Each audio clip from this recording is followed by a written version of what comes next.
स्वामी जी जैन धर्म में बताते हैं भगवान ऋषभ देव ने इतनी तपस्या की, 24वें चरम तीर्थंकर भगवान महावीर ने इतनी तपस्या की, तो ये तपस्या उन्होंने की थी या हुई थी, ये तो इसमें कर्म की निर्जरा, इसका थोड़ा डेफिनेशन आप अच्छी तरह से बताइए ताकि हमारे को समझ में आए कि एक्चुअल तप कहाँ होता है। सिद्धांत ये कहता है जिसका लास्ट बर्थ होता है उसके जीवन में कोई भी प्रकार का पुरुषार्थ नहीं है और उनका जो जीवन है पूरा 100% कर्म फल है और वो मैकेनिकल है। उसमें मैं ये करूं, मैं ये ना करूं, ये कोई सब्जेक्ट नहीं होता है और अंदर से उसका ज्ञान भी ऐसा नहीं है कि जो हो रहा है वो मैं कर रहा हूं, जो भुगतान हो रही है वो मैं भुगतान कर रहा हूं, ऐसा भी अज्ञान नहीं होता है। तो लास्ट बर्थ के अंदर आत्मा और प्रकृति दोनों ही होता है, लाइव प्रतिष्ठित आत्मा होता नहीं है। इसलिए पुरुषार्थ भी नहीं है और पुरुषार्थ जरूरी भी नहीं है क्योंकि अगले अवतार में अज्ञान खत्म हो चुका है। मगर लास्ट बर्थ में जैसे आपने बताया महावीर भगवान ने 6 महीने का तप किया, उपवास किया, ऋषभदेव भगवान ने 1 साल का तप किया, तो क्या इसको हम तप बोलेंगे? क्या हम इसको पुरुषार्थ बोलेंगे?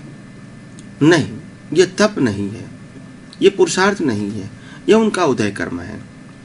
आप सबको मालूम है कि ऋषभदेव भगवान भी अपनी भूख या प्यास को मिटाने के लिए बार बार खाने के लिए वो जाते हैं, वहरने के लिए वो जाते हैं, मगर जिस प्रकार का आहार चाहिए वो उनको नहीं मिलता है, वापिस आता है।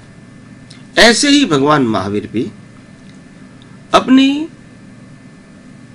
धारणाओं के मुताबिक उन्होंने तय किया था कि इसी अवस्था होगी तभी मैं उनके पास से आहार लूंगा। तो हर समय वो आहार लेने के लिए जाते थे, अवस्था नहीं मिलती थी, उसकी धारणा के मुताबिक वो वापिस आ जाते थे। फिर भी जब भूख लगती है शरीर को, लेने के लिए जाते थे, उनकी धारणा के मुताबिक अवस्था नहीं बनती थी, वो वापिस आ जाते थे। तो शास्त्र भी बताते हैं जब आपका उपवास है तो खाना लेने की प्रक्रिया की जरूरत होती ही नहीं है। हमको लेने के लिए जाते हैं, नहीं मिलते हैं हमारी धारणा के मुताबिक, वापिस आ जाता हूँ, उसको उपवास नहीं कहेंगे। जब उपवास इसको कहते हैं कि जब खाना खाना ही नहीं है तो उसके लिए प्रयास की जरूरत भी नहीं है। तो यहाँ तो प्रयास दिखता है। ऋषभदेव भगवान ने भी प्रयास किया था, महावीर ने भी प्रयास किया था, मगर उचित वातावरण, उचित संजोग और उचित आहार नहीं मिला तो वो वापस आ गए।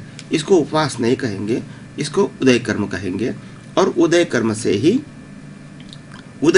ही धीरे धीरे उनकी मुक्ति मिलती है, क्योंकि आत्मा और शरीर दो ही है।